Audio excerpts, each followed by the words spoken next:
Ginawa ko to kanina. Mapapanood nyo sa last part nitong video kung paano ko siya ginawa. Ayan, cheers! Try natin.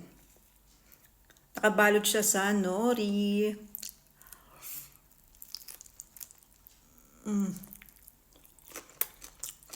Wow, sarap! Mama mia!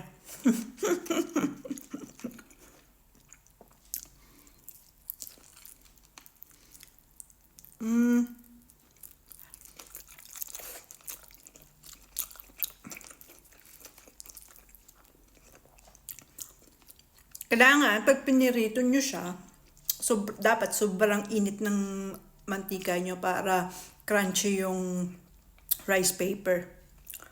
Hindi siya crunchy. Pero ang sarap.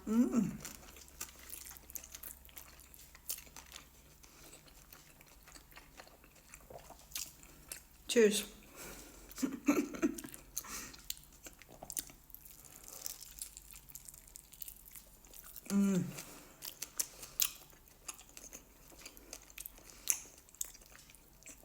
Grabe.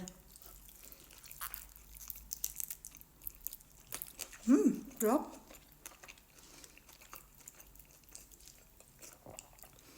Malinamnam.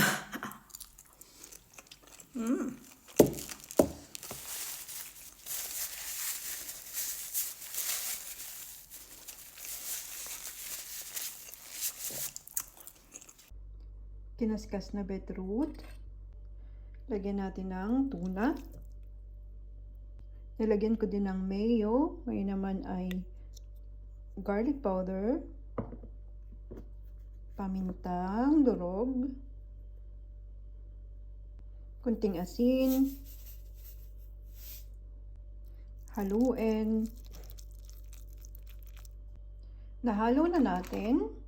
Ibalot natin siya dito sa rice paper. Ngayon, ipiprito na natin siya.